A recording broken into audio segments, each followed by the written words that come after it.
Okay, folks, so you can see that okay? It's all okay? Yes. All right.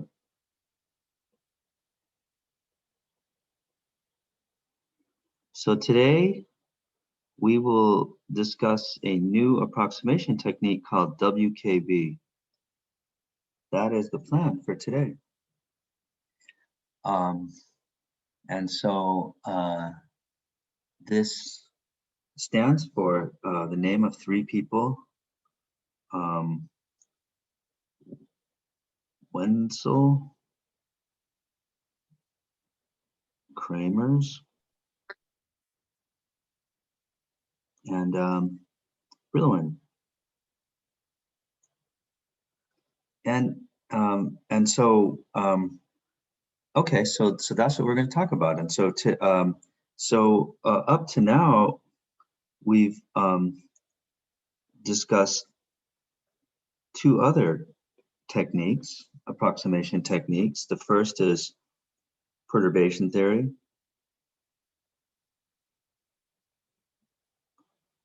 And the second is the variational method.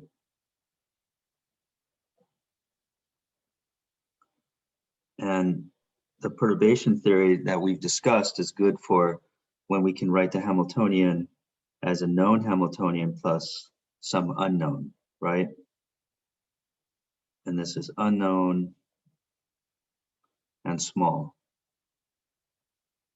the perturbation. And the variational method is really good for getting the energy of the ground state and also the ground state itself. And so, but now we're going to do this new technique, which is the WKB. And the WKB is good for, it's good for finding the eigenstates when the potential, when we have high energy, when we're talking about high energy processes, and also when we have slowly varying potentials, which really are the same thing. Because when you have high energy, you have short wavelength, and everything is slowly varying. When you have really short wavelength, slowly varying potentials. And in terms of importance, I just want to say that, you know, notice how we're doing WKB at the very end of this course, and there's a reason for that, which is because, in my opinion, it's sort of, I would rank the approximation methods as I've written them here.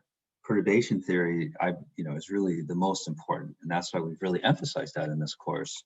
That's the one, that people rely on the most. And I would say the second most important one is the variational method, which is used a lot and very significant for your understanding. And I'd say that WKB is the third most. It's important, and that's why, we wouldn't cover it in an undergraduate course unless it's important. But and so it is used and it is important, but it's not as important as those other ones. So I just want to, give it some sense of what's the word, prioritization, or some sense of perspective. That's the word I'm looking for. But it's still pretty important. And so let's talk about WKB. And so there's sort of a simple, intuitive way to understand WKB. And so that's what I want to try to give you first, is some just sort of simple understanding. And then we'll dive into the math and, derive it all mathematically. But let's first try to understand it intuitively. And so the intuitive understanding of WKB really comes from, let's first consider really a simple quantum mechanics problem. Let's consider the square well. And this is the square well.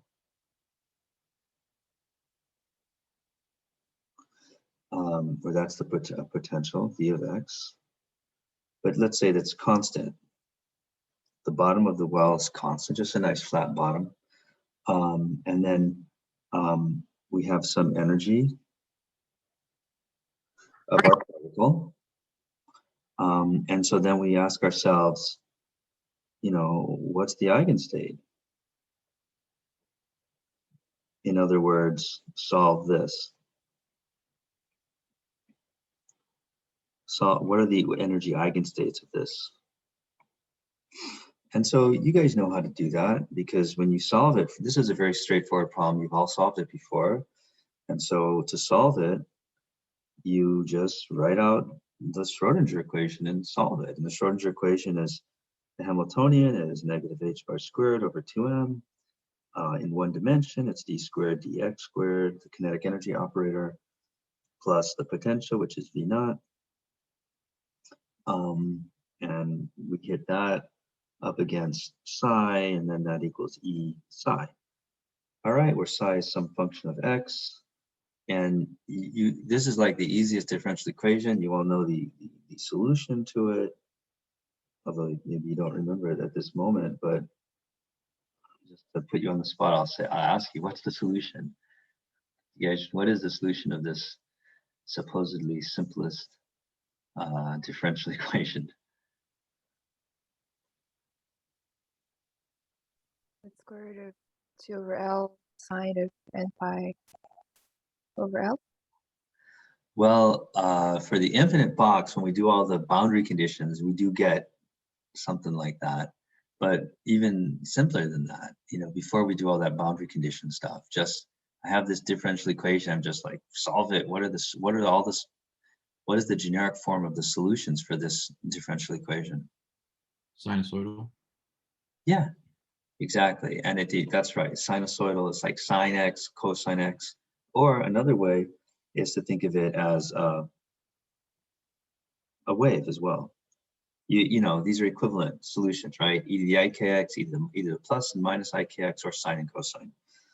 Okay, so this is one solution to it, a very general solution. E to the ikx. Let me write it differently. E to the ikx, just a simple wave, where k is equal to. You solve that and you can see that k is equal to the square root of 2m e minus v naught over h bar. Okay, and so that's k. And also, remember, k is also a wave vector. It's 2 pi over lambda. And so you can you see that this is the distance. This is the distance E minus V naught. And so you see that, as E minus V naught is bigger, then your wavelength is shorter, and as E minus V is smaller, your wavelength gets longer. So you've all seen that and thought about that. And so that's it. It's solved. But then of course, you have to then, plug in boundary conditions. Next, we would plug in the boundary conditions. But now what I want to do is, so this is a problem that you all know very well. But now what I want you to do is to think of it a little bit differently. And so what I want you to do is think of it like this. I want you to think of the wave function as e to the I phi of x, where that's the distant, that's the the distance dependent phase phi of x. And so in this case, we have, it's very simple, phi of x equals kx. Just that constant k times x. It's very simple, but it could be more complex enough for other problems. And so here we have phi of kx, and so you can also think of phi of x is equal to integral 0 to x kx prime, I'm sorry, k dx prime. So that's another way of writing, that's another way of writing the phase. And so what we can do is you can really think of the phase. So I want you to really get into the phase. Let's think about the phase. And to think about this phase, we can think of the solution. I have some energy, but what we can think of is that the you can think of there being like a wheel. There's some wheel, and that wheel is rolling. And this is a phase wheel. And that wheel has some radius r. And that wheel, and so that wheel, as it rolls, it creates phase, because you know that, you know, there's 360 degrees around the wheel. It has 2 pi phase, and the wheel has some radius r. And as it rolls, then you can see that that phi of x, the phase, is equal to the distance that the wheel rolls divided by the radius, right? And so that's equal to the distance it rolls, which is x, divided by the radius. And if I think of that as kx, then I can think of the wave vector k as 1 over r, the radius of the wheel. And so what that means is that if k is big, then you think of the wheel as being really little. And if k is little, you think of the wheel as being really big. So think of the k as setting the size of the wheel. And so as that wheel rolls, the phase evolves. It tells you how the phase evolves. And so the phase wheel, and so if I start here at x equals 0, then if I let's call this x prime at equals 0.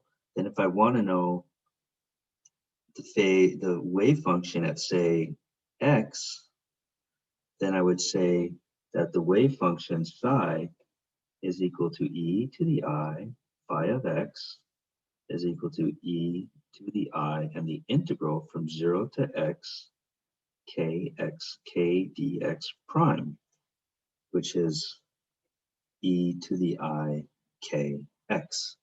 So I want you, so you can sort of see that how this, so now we're thinking of the wave function as this evolving phase. It's like this little wheel. So if I want to know the wave function at some point in space, I just roll the little wheel over that point in space.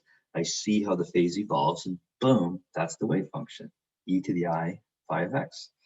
So this is like another way of thinking about the wave function, but this is quite useful for WKB. And I can, you know, it's not so hard when you think about it like this. So now let's consider. Professor, could I ask a question? Of course. Yeah, so distance, is that just generally going to be the length of the well? Yeah, but notice that I'm just picking an arbitrary point in the well, and I'm just saying I got this well. I want to know the wave function at some arbitrary point in the well, and so I just start my little wheel at 0, and I just roll to that point in space. So x is arbitrary. Does that make sense? Oh, yeah, okay, that makes sense. So it's like, you know, it's like just sort of this really simplification of the wave function. It's sort of it's a useful way of thinking about the wave function. And so So now let's apply this concept to a more complex situation. So now let's consider a more complex well, and this more complex well, but let's not get too complex. Let's consider this other well, and this is one that you've actually solved. Let's consider this well. It has a bottom like this. So you've all actually solved this. You've done this in some homework problem somewhere. And so let's say that I have some energy E, and I want to know, let's say that I pick some arbitrary point here. Let's say that this is x prime equals 0, and I pick some arbitrary point x prime equals x, and I ask you the question, what is the wave function at point x for this well? And the particle has some energy E. And then you say, okay, well, using this new concept, it's really pretty easy because I can now divide this well up into two regions. I have region 1 and I have region 2. And I can see that the K is going to, the K value, I know from solving the Schrodinger equation that K is equal to the square root of 2m. Oh yeah, let's call this, let's just call this V1 here. We'll call this V2 here. And so I know that K is 2m E minus V of x over h bar. Let me write it differently. Let me just call it E minus V. And so what we see is that in region 1, I have K1 is equal to square root of 2m times something over h bar. And in region 2,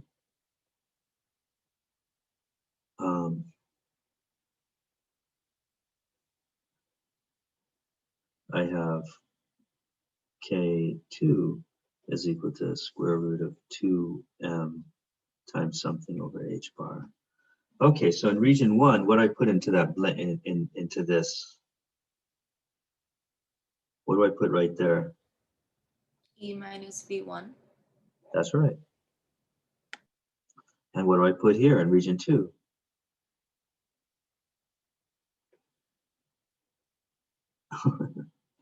What do I put there in region 2? E minus V2. Exactly. And so you see that, and which region has a shorter wavelength?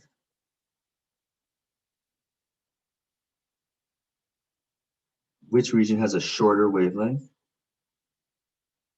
Region 1. That's right, because I have the bigger E minus V, that's right. And so you see that here, I have a short wavelength, see? And here I have a longer wavelength, right? And so, so that, you know that intuitively. And so what I can do then is I ask you, what's the wave function at this position x prime equals x? And you just say, that is no problem, because what I can do is I can just consider my little wheel, and I see that in region 1, I'm going to have a very small wheel that's going to roll and give me my phase evolution. And in region 2, the wheel gets bigger, and the phase evolves at a different rate.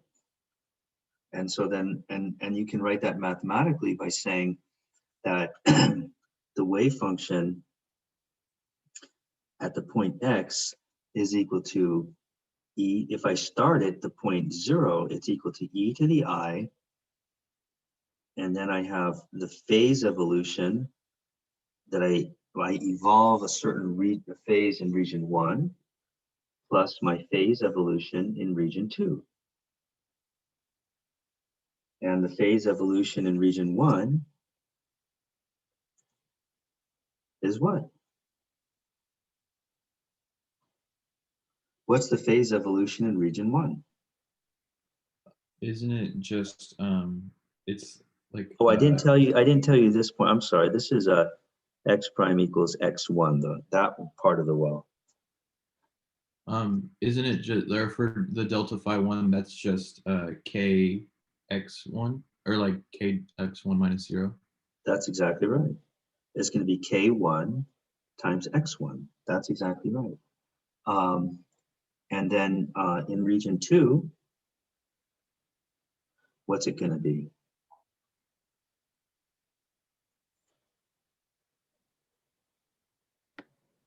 The same thing, but instead, or it's going to be k2 and then x minus x1. Yeah, that's exactly right. And that's the wave function, right? There it is. And k1 and k2 are just defined right here. We define them. And so I can write this, another way of writing this is to say that this psi of x is equal to e to the I integral 0 to x of k of x prime dx prime. Do you see how what you've just done is you did sort of an integral in your head, just a simple way, you know? And so these are equivalent statements. But I want you just to see how it's sort of like a very intuitive way of viewing the wave function. It's just a simple phase evolution, and you get an actual answer. And so now let's go one step further. And because now let's go one step further, and let's say, now suppose I take an even more complex potential. Professor, Yeah. sorry, just to clarify, so that wave function that we just wrote down with x1 and x minus x1, that's assuming that the position is in the region 2? Yeah. Oh, okay. Could you explain once again why we just simply add those two phases in the exponent? Well, because the idea is back to here. I'm circling. You see where I'm circling? The idea is to say that psi of x is equal to e to the I phi of x. And so the question then becomes, what is phi of x? And phi of x is just the phase on the wheel. Because if the wheel is spinning, it goes, 0 to 360, 0 to 2 pi, 2 pi to 4 pi, 4 pi to 6 pi. The wheel is just rolling. And so we just have to roll the wheel and then stop at x and then ask ourselves, what is the phase that we read off of the wheel at the point x? And so that means we roll through x1, we're just rolling the little wheel, but the diameter of the wheel is changing depending on what is the value of k. Does that make any sense? Yeah, that makes more sense. Thank you. Okay. And so then what we do is we for an even more complex situation, we say, okay, well, what if someone gives us this potential? We're now, we do this. We say, okay, I have a well, but now I have some arbitrary function there, where that's just some crazy complex v of x. Now, and then someone says, okay, you have some energy, and then they say, now they say, what is the value of the wave function at this point, x, where this point is 0. And I'm saying, and I say to you, then I say to you, what is the wave function at point x? Okay, so now we're going to a problem that you could never solve. It's just hopelessly complex. I mean, you could numerically integrate the Schrodinger equation on a computer, but actually trying to solve it analytically for an arbitrary function is just not possible. But then I say, but then you sort of don't have to. Then you can say, well, why don't I do this? I know that if I think of the wave function as a little wheel, and I'm rolling, I just want to know the phase at some point, then it's actually really simple, because I know that the phase at some point x is just simply equal to, I roll the wheel to that point, and I have the wave vector, which tells me k is basically phase per distance, right? That's what k is, you know. K is equal to phase evolved per distance, and I know that, and I know what that is, because I know that k of x prime is equal to square root of 2m times something over h bar. And what goes into the parentheses? Is that v of x? Or x Say it prime? again? V of x prime? Or No, e minus v of x prime? exactly. That's exactly right. And so then I have it. So psi of x is equal to e to the I integral from 0 to x k of x prime dx prime. Where now the wave vector is continuously changing with distance. So it's sort of like the little wheel, the radius of the little wheel is changing in space as I move, but it's still a little wheel. And so there you have it. And so now it's like, oh my God, you know, you got the wave function, right? It's like so simple. There it is. I've just written it down, the wave function. And so you might, I'm sorry, I think it's some dumbass thing. So there you have it. Okay, so we did it. We solved the wave function. So this is the wave function, or the I shouldn't say wave function. I should say it's the eigenstate. You know, it's the eigenstate. It's the solution of Schrodinger's equation for an arbitrary potential.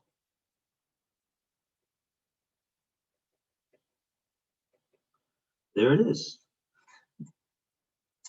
That's it, you know? And so you might be, at this point, you should be asking yourselves, wait, hold on a second. I thought it was really hard to solve the Schrodinger equation. How can you make it so simple? What about all that Green's function stuff we did like 2 weeks ago, you know, where we spent like all that fancy mathematics and Green's functions and all that blah, blah, blah stuff? How can I just write the wave function so trivially like this? And of course, there's a catch. This is an approximation. So this is not the exact wave function. This is just an approximation of the wave function. And I could ask you, what are we leaving out? And this is a subtle question, but I'll ask you anyways. You know, maybe, I don't know. I don't expect you to know the answer, but I'll just ask it anyways. Can anyone tell me like what we're missing? Can anyone tell me what's being ignored in this simple, completely oversimplified picture that I've just presented to you? What am I ignoring? Can you see it? Do you know? Boundary Boundary. condition. Say it again. Boundary condition. Sorry. Yeah, I am ignoring. Good. I am ignoring boundary conditions, and that's true. And so, but I'm sort of even ignoring other stuff too. It is like boundary conditions, but there's like this fundamental other thing that I'm ignoring. Can you see it? The perturbations. Well, in some sense, the perturbations are taken care of by the v of x. You know, it's like that's input. Like the k changes the position, so in some sense, the perturbations are taken care of. They're in there, you know. I think this is a very subtle question, but I just want you to think about it for a moment. Okay, so I'll tell you what I'm ignoring. I am ignoring reflections. Because the thing is, I'm sort of treating the wave function as this local property where I just say I roll the wheel to x and then I stop, and that's the wave function. Now that's total bullshit. It's totally wrong. That's not true at all, because the wave function is not local. The wave function is a global property. And as you said, it does require you to take into account the boundary conditions. That's correct. So you guys hit upon it, you know, the boundary conditions. but not even just the boundary conditions. At every point in space, if you think, it depends like how you think of it, but it's sort of like, even if you go back to the Green's function approach, it's kind of like, you can sort of picture a wave function as like, you launch a wave, you know, this insight comes from really the Green's function perspective or the Huygens principle perspective. You launch it, the way to think about the wave function really is you launch a wave, the wave evolves in the potential, but every time the wave hits like a little bump or nook or cranny, I get a reflection. And then I get all these reflections and they all bounce around. And the wave is bouncing around and I get all these reflections. And that's my wave function. It's the sum of all of those reflections. And so the wave function is kind of a complex object. It's diffraction. That's what diffraction is. The problem of finding a wave function is equivalent to the problem of diffraction. And when you do diffraction is when you have some medium that scatters light, you shine a light into the medium, and then the light wave bounces all around. And then you ask yourself, okay, what's the sum of all that interference? And that's what we're doing, is we're ignoring the reflections, which means that we're ignoring the interference. We're ignoring all the interference effects, which is giant, okay? So it's a pretty, you know, so WKB is like a big approximation. We're ignoring all these interference effects. But despite the fact that it's such a gross approximation, it's still pretty useful. You know, it can be useful, and when it's useful is when it's useful when you have high energy, and also it's useful when you have a slowly varying potential. And we will discuss that in more detail. Okay, and so now let's, okay, so that's sort of like okay, so that was the simple version. Because I just want you to see like that's the main concept of WKB, okay? It's just the little wheel rolls and it stops. You say, what's the phase? But now let's do the more fancy version, which is really not that much more fancy, but you know, there's many ways of deriving WKB at various levels of fanciness. So let's do a fancier version. This is the treatment in Griffiths, your book Griffiths, which I like. I think it's a nice treatment.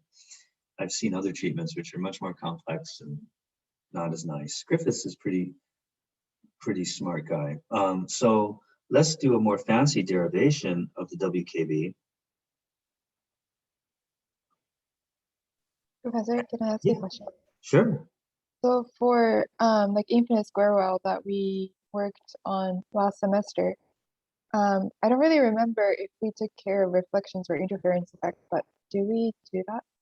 And we derive that like Oh Schrodinger? yeah, you certainly did. Like let me give you like the biggest, you know, the most famous example. So here, the infinite square well, my favorite problem in quantum mechanics. And you say, what's the eigenstate? Well, you know that you can have the wave moving to the right, e to the ikx, or you can have the wave moving to the left, e to the minus ikx. And so you say, well, what's the wave function? Well, I say the wave function is equal to e to the ikx plus e to the minus ikx, all right? Which of course is equal to, or it's actually minus, you know, whatever, you know, which is equal to sine of x, so, or sine kx. So when you get this function, sine kx is the interference of, you know, the one and the other. I'm saying, so you know, this, because, and also other things like when you do this problem, you know, and you say, oh, I'm shooting a wave past this potential with some energy, you have, well, I have my initial wave, I have my reflected wave, and I have my transmitted wave, right? So you have and so right here, you have the reflected wave. So that's another place we've taken into account reflection. So you have done it many times. All right, does that make sense? Right. So in this WKB that we just did, we didn't take that into account because we started off with just the right moving wave.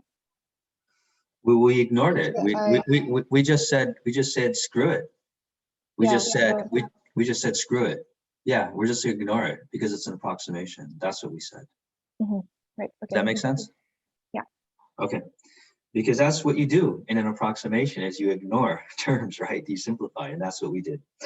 And I will discuss why that is valid a little bit later, or when it is. I'll discuss the validity shortly.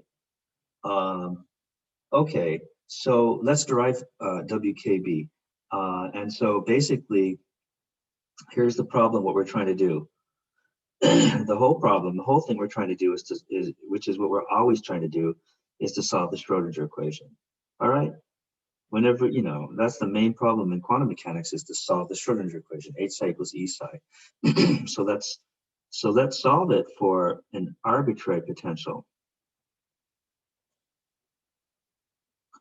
And so what we get then is, let's write it down, negative h bar squared over 2m d squared dx squared plus v of x, the Hamiltonian, it hits the wave function, and I get times e times the wave function.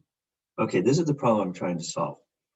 And so what we're going to do is let's solve this. Let's start from let's make an assumption that the form of the wave function is some function a of x times e to the I s of x.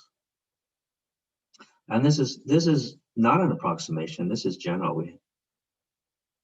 This is still completely general, because any function I could write like that. So no approximations yet. And this you should notice is that this is the phase function. I'm calling it s of x. The reason I'm using s is because that's what Griffiths does. I think I would have preferred if he said phi of x, but he called it s of x. But that's the same thing that I called the phase function in my previous treatment.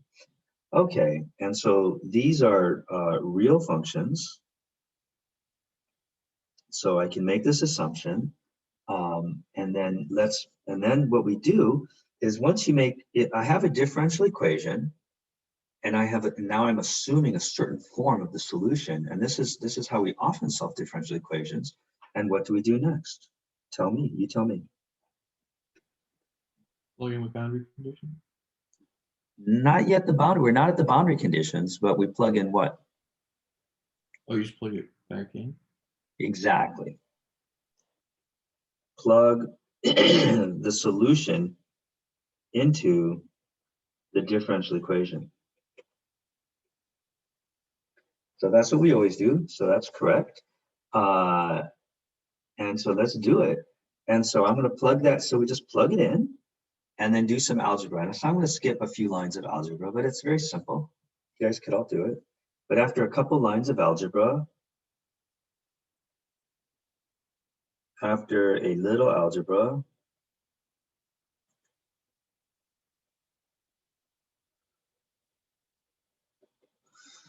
I read somewhere, somebody once told me that algebra comes from the Arab words al-jabr or something like that, which means, I was told it means to pick up the pieces, which I always like. Algebra means like to pick up the pieces in Arabic, because I think the Muslims invented algebra, you know, in the early, in early 900s or something. And so, okay, so let's pick up the pieces. And when we pick up the pieces, then what we find is this.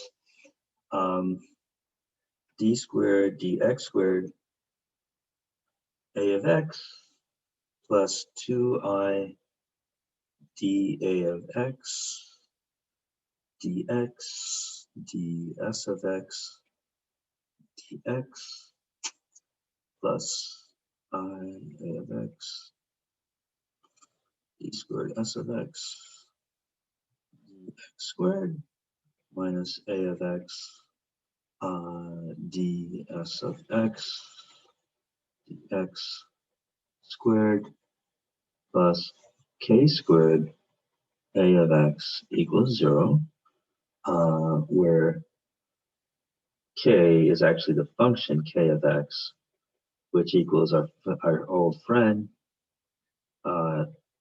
e minus v of x over h bar. Okay, so that's the definition of k. Okay, so now we have this horrific differential equation. So it doesn't seem like we really made it simpler. It looks harder, but it will soon become much simpler. And so it's complex. And so we're going to do a trick. So the trick that we'll do, it's a math trick, and we'll break it up into the real and imaginary components.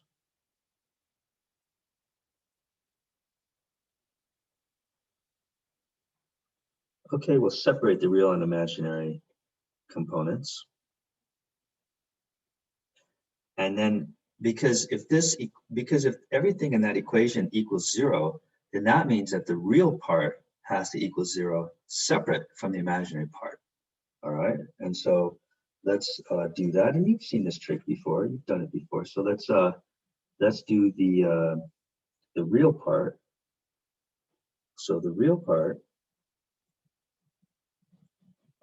is that d squared a of x dx squared minus a ds. Yeah, I'm sort of simplifying my notation, as you can see, but I think it should be obvious what I'm writing. I'm just not writing of x, but it's there. Equals 0, and then the imaginary part is 2 times dA dx ds dx plus a d squared s dx squared equals 0. Okay, so far no approximations. We haven't done a single approximation yet.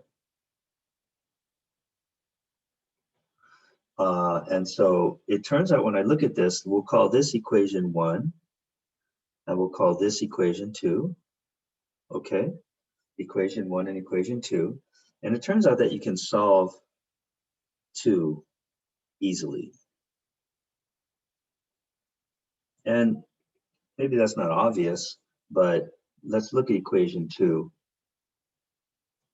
And you can see that a of x equals c over square root of ds dx solves it.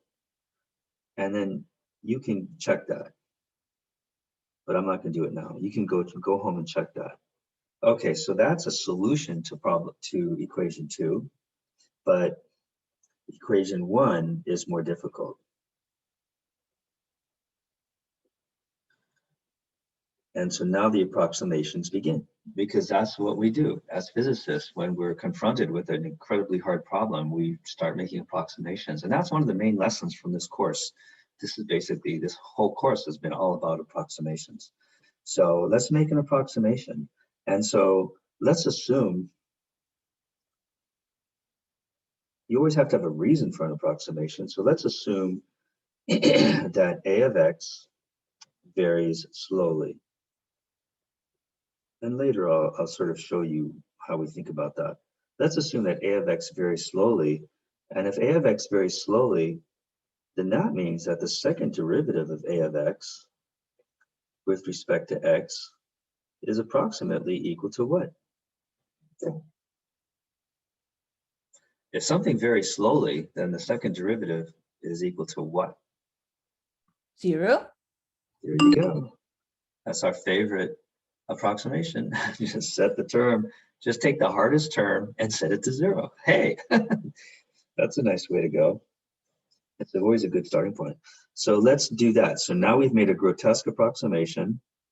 So that's a big approximation.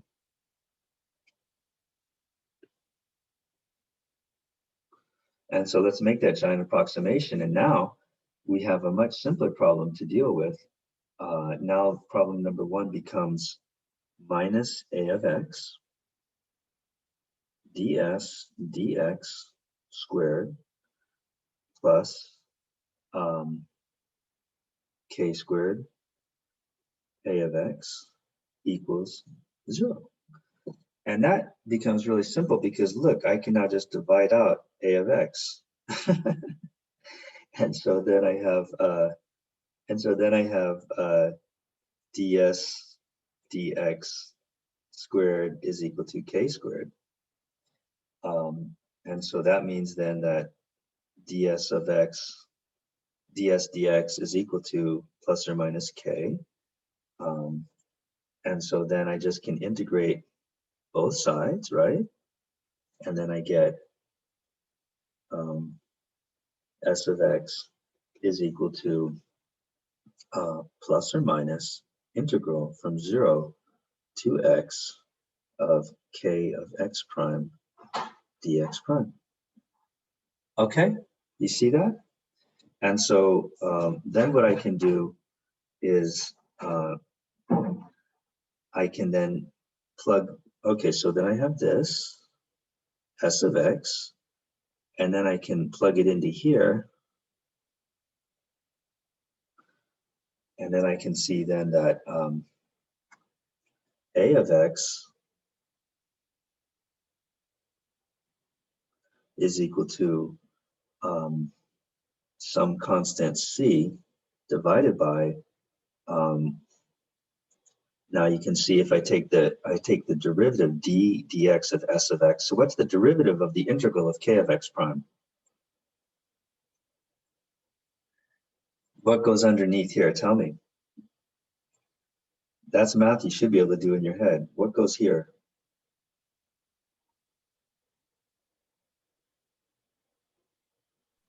Just k of x. There you go. That's exactly right. Because what you have is you have the derivative of the integral, and they cancel each other.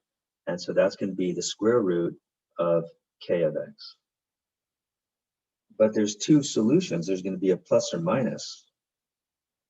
There's going to be a plus or minus solution, depending on which one it is, plus or minus. And so, okay, so now we have the s of x and the a of x. And so now we plug back into, remember we had psi of x at the beginning was a of x times e to the I s of x.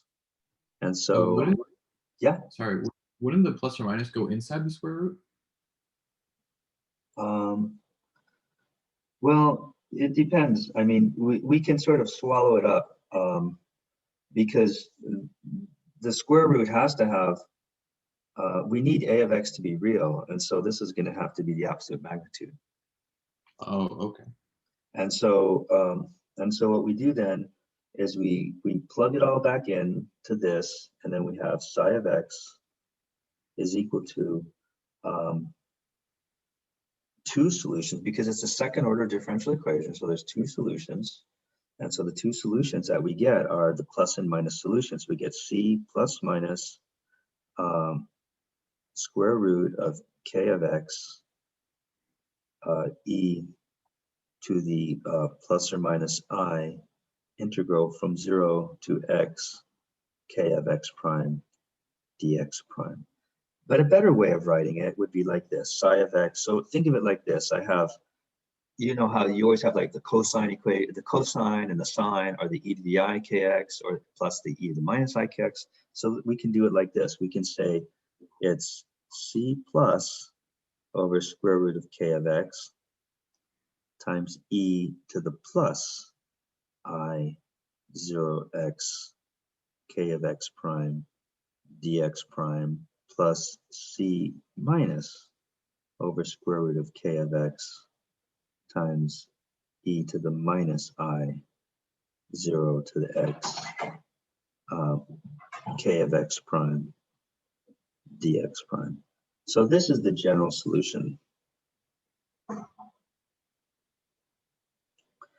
And so that's it. That's the wave function. And so this is the wave function. So I will say, you know, part of what I said before is not quite true, because you can think of this as sort of the forward propagating wave. And then this is, you can think of this as the backward propagating wave. And so there is some level of interference that occurs, but it's really still a gross oversimplification, because it's basically what we're doing is we're saying, it's basically using the language I used before. It's basically just saying, well, suppose we had the little wheel and we started at the left-hand side and rolled it to the right. and got an answer, or we could start from the right-hand side and roll it to the left. roll from the right, roll to the left. And so there's like two ways that you can roll the little wheel, and then you just add them both up. So it is sort of taking some reflection into account, but at a very highly simplified level. But that's what we get. And it's an approximation, but it's a very useful wave function. And so it should look kind of familiar, because it's kind of like e to the ikx plus e to the minus ikx. So it's sort of like a generalization of a very simple solution to a very simple, like the flat-bottomed problem, with the problem where you have a flat-bottom potential. So what we can do now is we can say, let's apply it. And so let's do an application.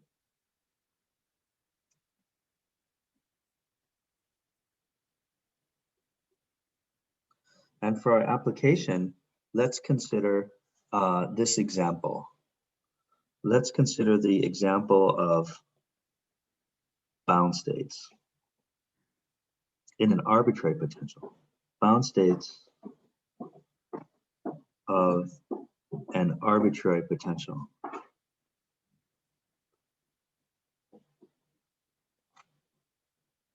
And so let's consider this problem. Let's consider this. Suppose I have this infinite square well, but the bottom is not flat. Suppose I have a bumpy bottom. Some arbitrary bumpy bottom, you know, very complex. But I know what it is. It's v of x, and it's like really complex. Okay, so suppose I know the bottom of the potential. It's some bumpy bottom. So this is, you know, v as a function of x, and then I want to ask. And so now I ask the question. This is the question: what are the bound states? What are the bound state energies?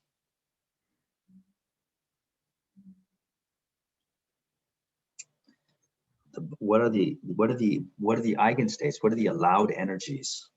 So these are the allowed energies in this well, the physically allowed energies. And you know what that is? It's the solution of the Schrodinger equation. You solve that, and you get the allowed energies. You guys know that. But the problem is, this is too hard to solve, the Schrodinger equation. So now we're going to use WKB to solve this problem. And so to use WKB, what we're going to do is we're going to say, okay, I know what the eigenstates look like. Without doing any calculations, I just write them down using this approximation that we derived. I know that the wave function at some energy is going to equal some constant over square root of k of x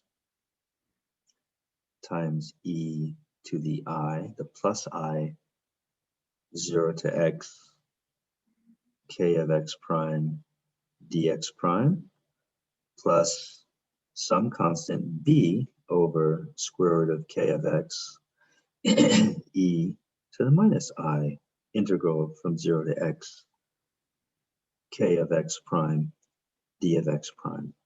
So that's pretty cool. That's the solution to my differential equation, where k of x is always this. It's 2m e minus v of x over h prime, and all the complexity of the potential goes into k of x, right? Because it's sitting there. Okay, so now, in order to go further, then to get bound states. Okay, so now I have the form of the wave function. So that's what WKB gives me. It gives me the form of the wave function. It's the solution of the differential equation. But to get the actual bound state energies, what do I have to do next?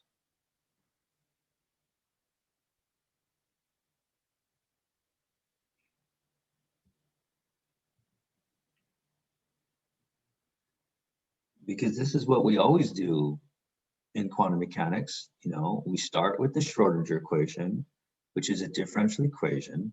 Then you solve the differential equation and you get a functional solution, some function, which is the solution, the way, you know, some functional form of the wave function. But that's not enough. You always then have to take the next step, you know, to start getting details, like what are the actual eigenenergies for that particular potential? What's the next step that you always have to take? Plug it back in.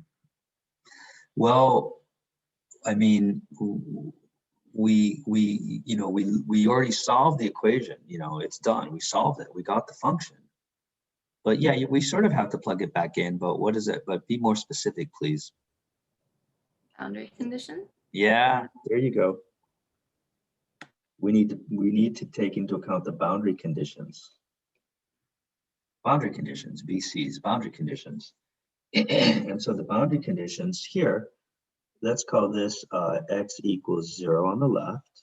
And on the right, let's call that x equals a. And so suppose that we know those, you know, a, 0 and a. And so what do we know? We know that psi of x equals 0 equals what? What's my boundary condition? Infinity. Or no.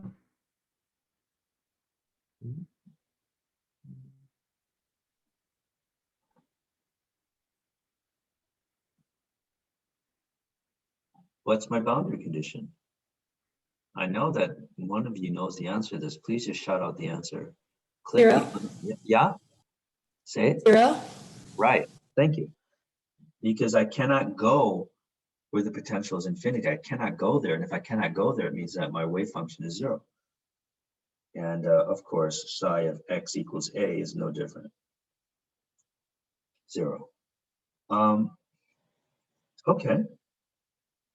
Okay, but now to plug in the boundary conditions and to go further, I'm going to do a trick.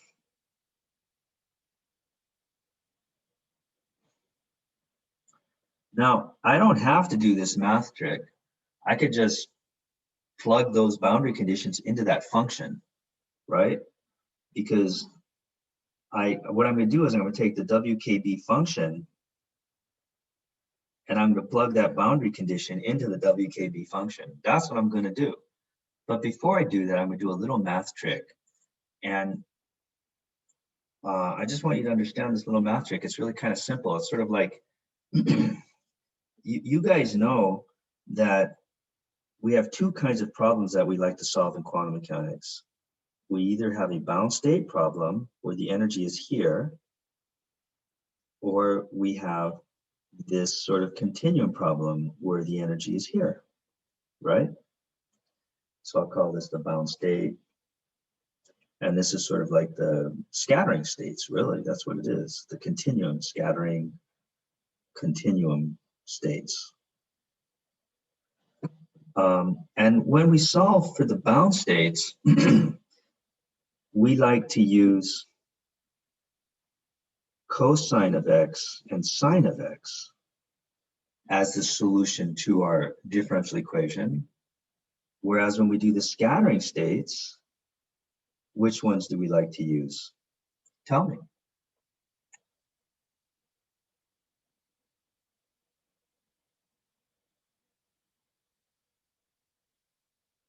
Exponential?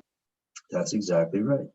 We like to use waves, e to the ikx and e to the minus ikx. So that's something that you guys know to be true. And why do we, and the thing is, we don't have to, you know, like I could actually solve the scattering problem with sines and cosines because they are valid solutions of the differential equation. And I could similarly solve the bound state problem with the complex exponentials because they are also valid solutions of the Schrodinger equation. But we don't do that. Why don't we do that? Well, the answer is to make things easier, okay? And the answer is that some smart person a long time ago figured out that, you know, sines and cosines just make the math easier in the bound state problem, and traveling waves makes the math easier for the traveling problem, for the continuum problem. And you can sit there and scratch your head and think about why that's true, and that's actually a useful thing to do because it will give you a lot of insight into quantum mechanics. But let's not do that. right now. Let's just accept the fact that this is how to, this is how to make the math easier, okay? So you'll notice that when we derived the WKB, we derived it using this complex exponential solution. But if I did the math a little differently, then in your heart, intuitively, without solving a bunch of equations, that another valid solution would be to use the cosines and sines instead. It's equivalent. Complex exponentials, cosines and sines, it's all the same thing, because we know that e to the I x is equal to cosine x plus I sine x. You guys all know that. And so I can always convert between them. I can always choose whichever one I want. So since we're doing a bound state problem now, let's choose the cosine and sine solution. Just makes the math easier. So let's do it. So now I'm going to form, so now the form of the WKB function that I'm going to use is going to be this one. Let's use this one. It's going to be a over square root of k of x times sine of the integral from 0 to x k of x prime dx prime plus b over square root of k of x times cosine of the integral from 0 to x of k of x prime dx prime. So it's easy. The math is just easier if we do this. Now let's plug in the boundary conditions. And when we plug in the boundary conditions, the first one that we do is psi of x equals 0 equals 0. So let's plug that one in, and we get a over square root of k of 0 sine of 0, right? Because when you do that integral, integral from 0 to 0 is going to be 0 plus b over square root of k of 0 cosine of 0. Okay, and so we know that this one is going to go to 0, but this one does not equal 0. And so therefore, we say that b must equal what? Tell me. B must be 0, right? That's right. You've all done this before, right? You set that one 0 because that doesn't solve the boundary conditions. So b equals 0, and so now we have psi e of x is equal to a square root of k of x sine integral from 0 to x prime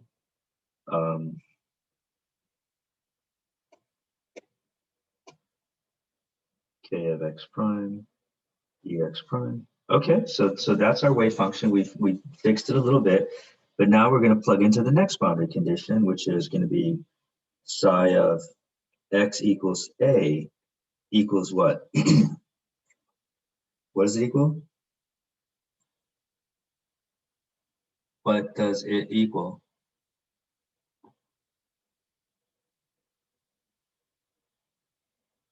Zero. That's right.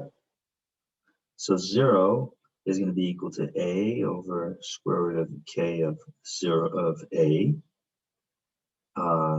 is equal to sine integral from 0 to a k of x prime dx prime. And you guys know that for this thing to equal 0, times that equals 0, so that means that the integral from 0 to a k of x prime dx prime equals what? Tell me.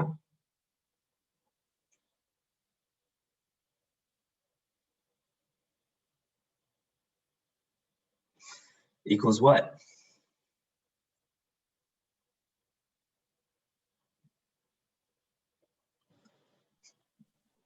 Sine, yeah, Pi times n. exactly. It has to equal n pi. where n equals an integer. And actually, you know, and I will just say we don't need those primes anymore because that's just a dummy variable, k of x. And so this is actually very cute because we've got this funny, this is a constraint. So WKB gave us this constraint. And from this constraint, we see that the integral from 0 to a and k of x is the square root of 2m e minus v of x over h bar dx equals n pi. All right, that's the integral. Now, let's look at this integral, and we know everything in that integral. There's only one unknown. What is the unknown in this equation? We know everything except one thing. What is the one thing we don't know in this equation?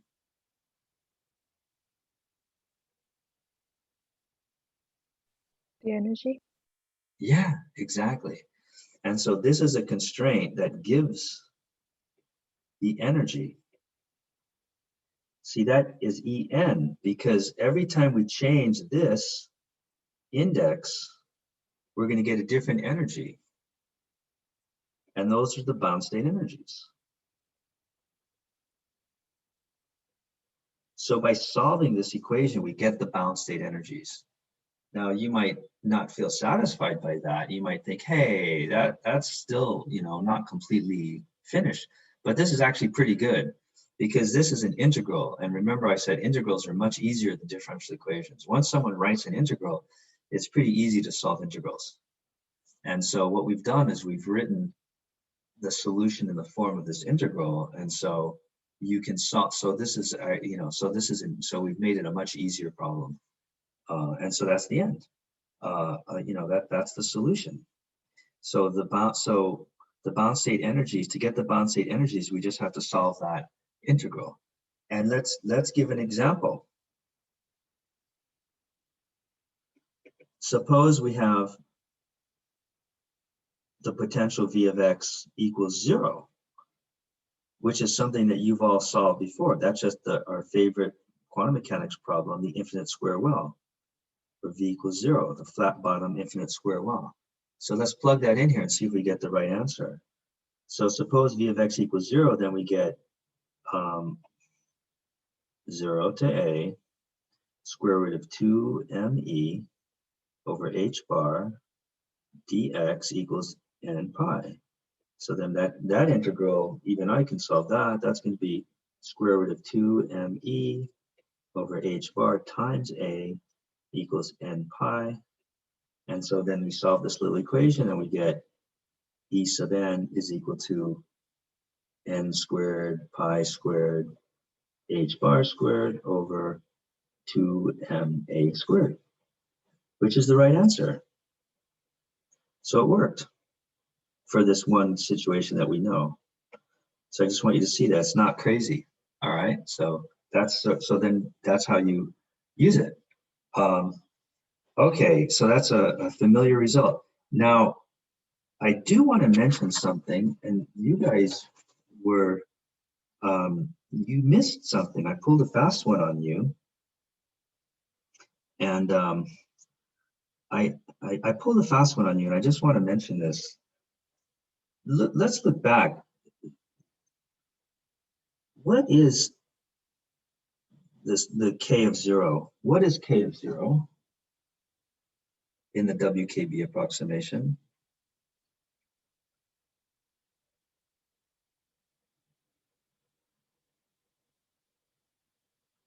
And I have K of 0 and I have K of A. I just want you to look for a second. I have energy and I have potential. And this is, what I'm doing is I'm integrating here from 0 to A. And notice that these points, I'm starting my little wheel at the beginning, you know, and I'm rolling my little wheel. And these points are what we call the classical turning points.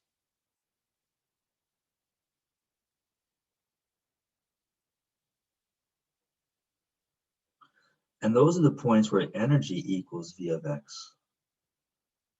All right, so so whenever we do WKB, we're always integrating when we, because WKB, the wave function is this integral. Right here, as I've written, you see it in the middle of the page. It's an integral, and we're always starting at a classical turning point, and often we're going to the other classical turning point. And so I do want to point out a little complication that I've brushed under the rug, and you guys didn't even notice it, but there's a little complication, is that at the turning point,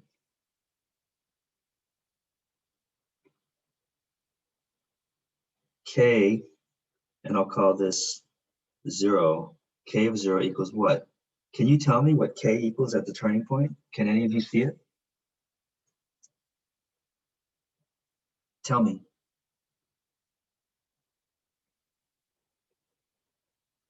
What does it equal at the turning point?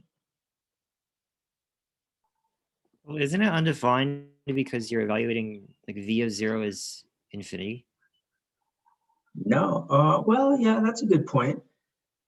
That is a good point you're right, for a perfectly steep one. But let's suppose that, nothing is ever a true singularity. There's always gonna be some slope to the potential. What is happening at this intersection? What does it mean for two curves to intersect? When two curves intersect, what can I say about those two curves? At the intersection, the two curves are what? When two curves intersect, at the intersection, the two curves are what? They have the same value. Yeah, equal. They're equal. What is it? And so at a turning point is defined by E equals V of X. That's, you guys learned this in first year physics. The little ball rolls up the hill until the kinetic energy equals the potential energy. Then it stops and it literally turns around and starts rolling back down. That's why it's called the turning point, because the little ball turns around and literally goes back. And so the turning point is always when the energy is equal to the potential energy. The total energy equals the potential energy is when the little ball turns around and starts rolling back down the hill. And so at the turning point, E equals V of X. But what is K? In quantum mechanics, K of X equals what at the turning point? At the classical turning point, what is this function, this K of X, this position-dependent wave vector is equal to what? Tell me. 0. Yes. Right, K goes to 0 because the wavelength gets longer and longer and longer. The wavelength, so K goes to 0, but that's the same as saying that the wavelength goes to what?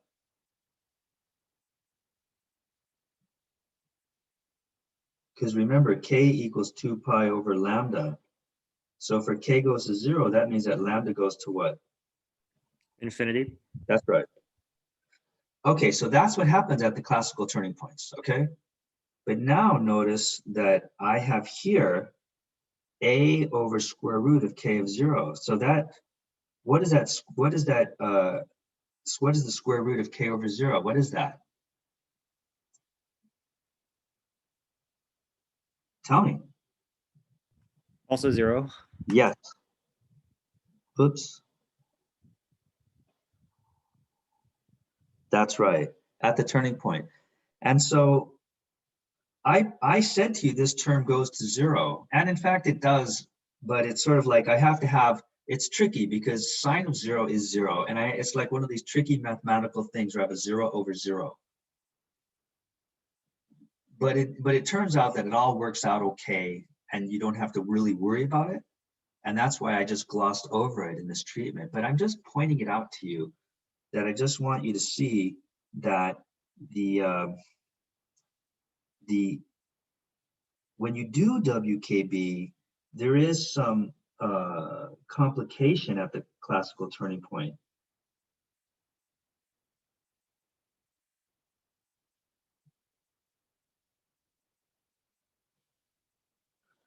And so there is some mathematical complexity at the classical turning point. And if you're really a hardcore practitioner of WKB, and you know, and it's your whole life is devoted to WKB, then you can dive into the mathematics and make it all work. Okay, you know, then you're like, you can WKB still works even though this problem is occurring at the turning points. And so what some very smart people have done is they've like dived into the math and, you know, analyze it in a like at a very high level. And there's all these subtle little tricks to make WKB work at the turning points. And I'm not going to get into those tricks because I just find them so tedious and boring beyond words that I'm not going to do it. And in my whole life, I have never found it useful to use all those tricks, but they exist. And they are called and there's things that they call, there's things that they call like the Wkb Connection Formula, which is how to connect the wave function across the classical turning point. There's all this subtlety stuff. I just don't want to get into it. It's just a bunch of tedious stuff. It is important for some people, but I have never found it important in my whole life. And I have used WKB, and so that's why I don't want to teach it. And also because when I was a graduate student, when I took graduate quantum mechanics, my professor loved WKB, and so he spent like 3 weeks deriving all the WKB turning points and dragging us poor graduate students through all of this horrifically tedious math for 3 weeks. It was so horrible. It was traumatic. And we all hated it. And I feel emotionally scarred from having to sit through 3 weeks of that stuff. So this is my way of getting back at him, is to say, screw it. I'm just going to ignore it. So this is my little revenge. But on the other hand, I do want to point out that the connection formula do exist. And so sometimes there are little slight tweaks to the WKB formula that arise due to the connection, due to these very subtle turning point issues. Like sometimes you'll find, for example, that, you know, for some potential well, you might find, for example, that the zero, you know, this formula that we just derived for a potential well, we derive it as n pi, right? But you might find that it's, you know, it might be plus pi over 4. You might get like little, you know, little changes due to these connection formulas. So I just want to point out to you that sometimes the WKB formula have little changes due to these this issue of what's happening at the turning point. So I just want to basically just tell you that, hey, this exists so that when you come across it, you don't freak out. But at the same time, in my opinion, it's just to derive it and understand the nuances and subtleties of those little connection formula is just not worth it. So I'm not going to get into that.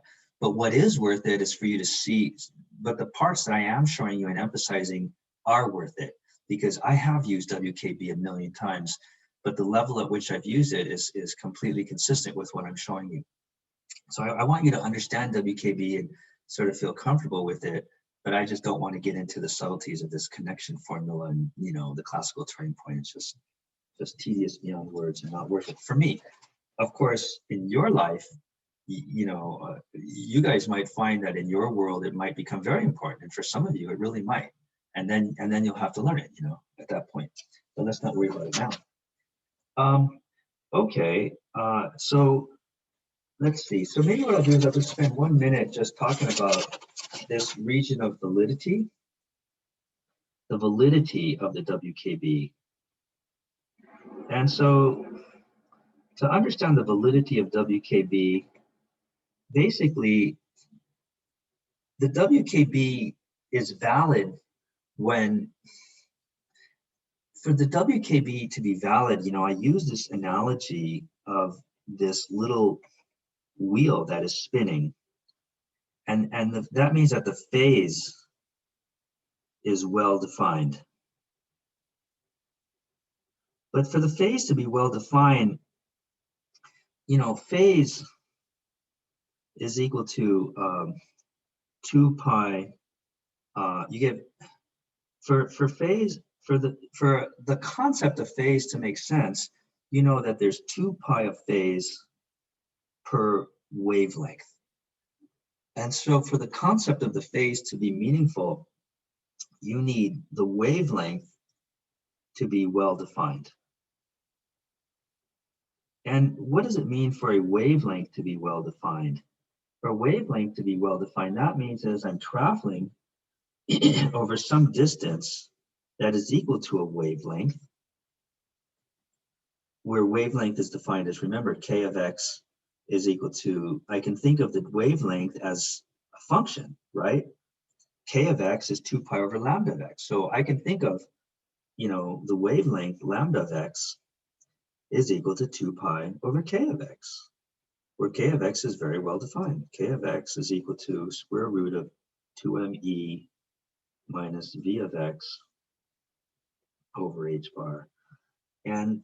And so that means I have a function, like the wavelength is changing with position. But for the wavelength to be well defined, that means as I move some distance, let's say that I move some distance that is equal to where delta x equals the wavelength, then the wavelength, or if I move some distance, delta x equals to the wavelength, then that means that my wavelength will change. Delta lambda equals d lambda dx times delta x. But for the wavelength to be defined, that means that lambda over delta lambda has to be much less than what?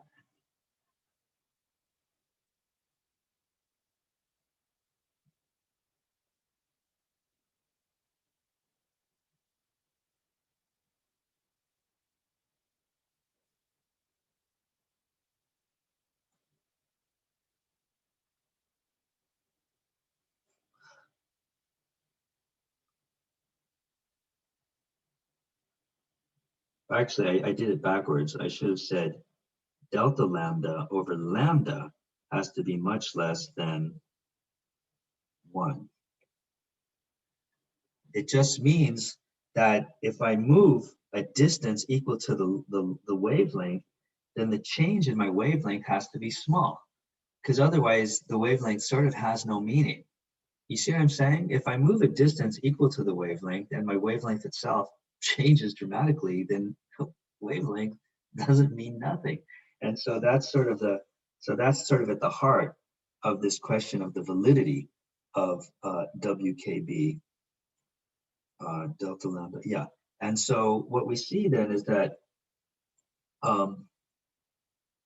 if I am moving some distance where delta x equals lambda, that means that delta lambda is equal to d lambda dx times lambda.